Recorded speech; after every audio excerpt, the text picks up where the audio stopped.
السلام علیکم ناظرین، میں ہوں زید سرفراز۔ دیکھیں، انسان جو ہے وہ اس دنیا کے اندر اگر آپ دیکھیں تو ہم 2-3 سطحوں پہ چیزیں لرن کرتے ہیں۔ سب سے پہلے تو ہمیں بیالوجسٹ بتاتے ہیں کہ یا جینیٹک انجینئرز بتاتے ہیں کہ جینز کی ایک کار فرمائی ہمارے اندر ہے، وہی ہماری اصل تقدیر ہوتی ہے۔ اور اس کے بعد جو بچ جانے والا حصہ ہوتا ہے اسے ہم ماحول وغیرہ کا نام دیتے ہیں کہ ماحول سے ہم سیکھتے ہیں، گھر سے، تعلیمی اداروں سے، کتابوں سے، میڈیا کے دوسرے جو پلیٹ فارمز ہیں ان سے ہم سیکھتے ہیں۔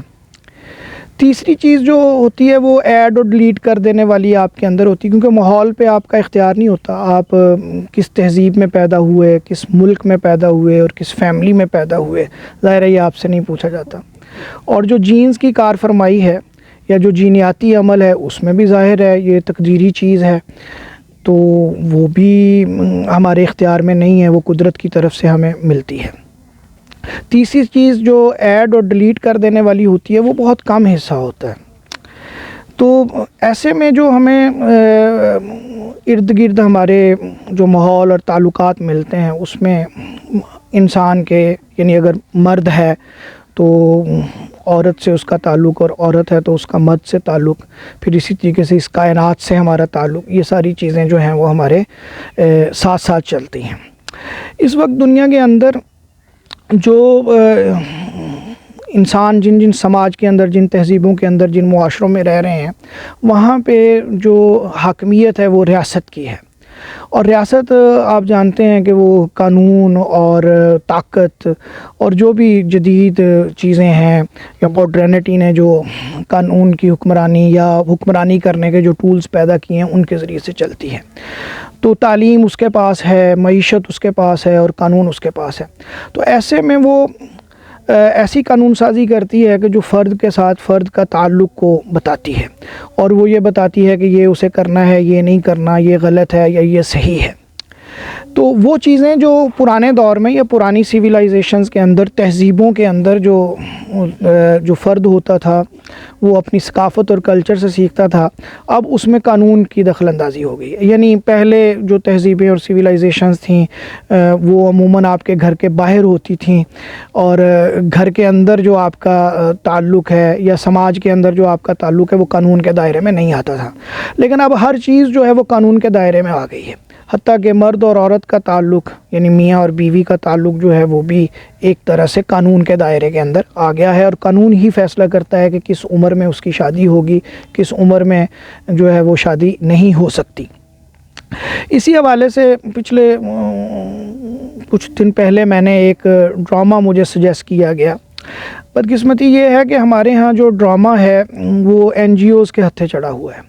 تو اس ڈرامے کا جو بنیادی طور پہ تھیم تھا وہ انڈر ایج شادی یا کم عمری کی شادی ہے۔ ظاہر ہے کم عمری کی شادی کے کچھ مسائل ہیں، اس سے ہم اتفاق کرتے ہیں کہ شادی جو ہے ایک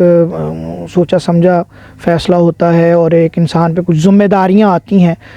لیکن اس ڈرامے میں جو کم عمری کی شادی والا جو آئیڈیا ہے وہ یقیناً وہ تھا، لیکن اس میں جو اس کا تھیم ہے، جو جس طرح ڈرامہ جو ہے وہ اختتام کی طرف گیا ہے وہ بہت خطرناک ہے۔ وہ وہی یعنی چیز ہے جو ویسٹرن جو آئیڈیالوجی ہے کہ انڈیویجولزم ہونا چاہیے اور انفرادی جو چیزیں ہیں اس کو لے کے کیا کہتے ہیں وہ سامنے آتا ہے۔ مثلاً ڈرامے میں ایک باپ ہوتا ہے، اس کا ایک بیٹا ہے، باپ کو ہارٹ اٹیک ہو جاتا ہے، وہ کہتا ہے میں نے بیٹے کی شادی کرنی ہے، تو وہیں فیملی کے اندر ایک انڈر ایج بچی ہے اور انڈر ایج ہی بچہ ان کی شادی، جو وہ دونوں راضی نہیں ہوتے۔ قصہ مختصر، کہانی آگے چلتی ہے، کہانیاں ایسے ہی آگے چلا کرتی ہیں، آپ جانتے ہیں۔ تو آخر میں یہ ہوتا ہے کہ وہاں پہ وہ جو باپ ہے وہ مر جاتا ہے، اس کا ایک بھائی ہوتا ہے، وہ فیملی چلانے کی صلاحیت نہیں رکھتا، وہ مسائل کریٹ کرتا ہے، اسے بھی وہ فیملی جو ہے یا فیملی کی عورتیں جو ہیں وہ نکال دیتی ہیں، اور آخر میں ایک ہی مرد بچتا ہے جو وہ انڈر ایج بچہ جس کی شادی ہوئی ہوتی ہے۔ تو نتیجتاً نتیجہ یہ سامنے آتا ہے کہ ان دونوں کی شادی کے بعد ان کے یہاں ایک بیٹی پیدا ہوتی ہے. اب گھر میں جو ہیں وہ 3-4 خواتین ہیں اور ایک یہ مرد رہ گیا ہے, اور آخر میں وہ دونوں میاں بیوی بھی یہ فیصلہ کرتے ہیں کہ ہمیں کیونکہ شادی زبردستی ہوئی ہے تو ہم طلاق لے کے میں باہر پڑھنے جا رہا ہوں, وہ باہر چلا جاتا ہے اور آخری مرد بھی چلا جاتا ہے. تو یعنی مرد کا ہونا جو ہے, ڈرامے کا اختتام یا ڈرامے کا نتیجہ یہ بتاتا ہے کہ مرد کا ہونا جو ہے وہ اصل پرابلم ہے اور عورتوں کا ہونا جو ہے وہ پرابلم نہیں ہے.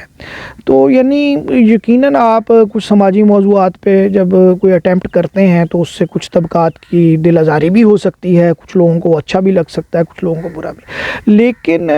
اس طرح کرنا کہ ایک پوری پولیٹیکل آپ چیزوں کو لے آئیں اور مردوں کا ہونا جو ہے وہ آپ پرابلم سمجھیں اور مردوں کا نہ ہونا پرابلم کے نہ ہونے کو سمجھا جائے, تو اس قسم کے ڈرامے جو ہیں یا اس قسم کا جو تھیم ہے, کم از کم وہ جس ثقافت اور کلچر میں ہم رہتے ہیں وہاں پہ وہ ہمیں سمجھ نہیں آتا کہ وہ کس طرح ایڈجسٹ ہوگا یا یہ بات کس طرف جائے گی. مائری میرا خیال ہے اس ڈرامے کا نام تھا جس پہ میں نے یہ تھوڑی سی بات کی ہے. اس میں میرے ذہن میں کچھ یہ چند خیالات تھے کہ مرد کا ہونا صرف پرابلم نہیں ہے, جس طرح یہ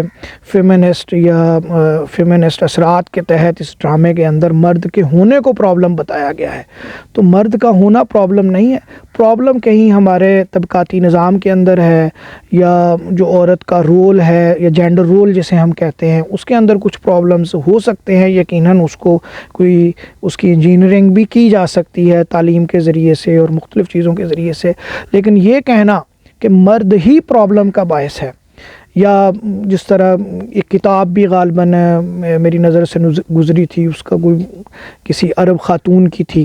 اور اس کا ترجمہ ہوا تھا آخری مرد, یعنی جب تک دنیا میں مرد ہیں وہاں پرابلم ہے اور جب مرد نہیں ہوں گے تو پرابلم نہیں ہوں گے. یہی اس ڈرامے کا مجھے تو یہی سمجھ آئی ہے. آپ نے بھی یقیناً دیکھا ہوگا اور آپ کی رائے مجھ سے مختلف بھی ہو سکتی ہے اور آپ کی رائے کا احترام ہے, لیکن بہرحال مرد پرابلم نہیں ہے. بہت شکریہ.